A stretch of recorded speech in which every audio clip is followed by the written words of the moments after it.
મારું નામ મહેશભાઈ મોહનભાઈ પરમાર, માજી સરપંચ. અત્યારે હાલમાં મારી પત્ની સરપંચમાં છે અંજુબેન મહેશભાઈ પરમાર. હવે અમારા ગામના વાસણા ગામની સીમમાં નદીમાં ઘણા સમયથી ખનન ચાલી રહ્યું છે કે જીસીબી દ્વારા, હિટાચી દ્વારા ડમ્પરો ખૂબ જ ભરાઈ રહ્યા છે. ત્યાંથી આજુબાજુના ખેડૂતો હોય કે પછી જે રસ્તે પસાર થતાના ખેડૂતો, આજુબાજુ જે મોલ હોય કે ધારો કે કપાસ, ઘઉં, ચણા અને આ બધું છે, ખૂબ જ નુકસાન થાય છે. 30 તારીખે ગામ લોકોના ખેડૂતો બધા મારી પાસે આવેલા અને મને રજૂઆત કરેલી કે સરપંચશ્રી, આ બહુ મોટી પાયે ખનન અહીંયા ચાલી રહ્યું છે અને અમારા ખેડૂતોને અમને ખૂબ જ નુકસાન થાય છે. તો પછી 30 તારીખે રજૂઆત લઈ અને 31 તારીખે અમે મામલતદારશ્રીને આ રજૂઆત કરેલી.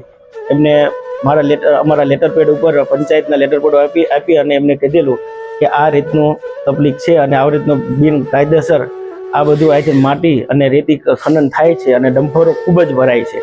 અને 31 તારીખે અમે તેમને ખૂબ રજૂઆત કરી હતી, પણ 2 દિવસ આજે થઈ 2જી તારીખ, પણ જે ઘટવાના બદલે જે ડમ્પરનો વધારો થયો છે. ઓલા રાત્રે જે ડમ્પરો ચાલતા હતા એના બદલે પણ હવે દિવસે પણ ચાલવા લાગ્યા છે.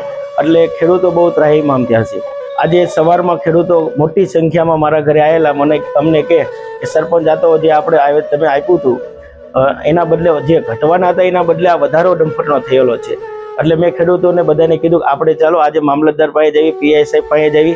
અને આજે અમે અત્યારે મામલતદાર સાહેબને કીધું કે અમારે ભાઈ આવી રીતનું થયેલું છે, તો તમે આમાં પૂરતું ધ્યાન આપો. અને મામલતદાર સાહેબે કીધું કે વાંધો નહીં, જે કંઈ પ્રોસેસ હશે અમે અત્યારે કરીશું, પણ 1-2 દિવસમાં અમે જે કંઈ પ્રોસેસ કરી. અને જો આ ડમ્પર હવે બંધ નહીં થાય આવનારા સમયમાં, તો અમે ગામના ખેડૂતો વચ્ચે અમે ઉગ્ર આંદોલન પણ કરવાના છીએ.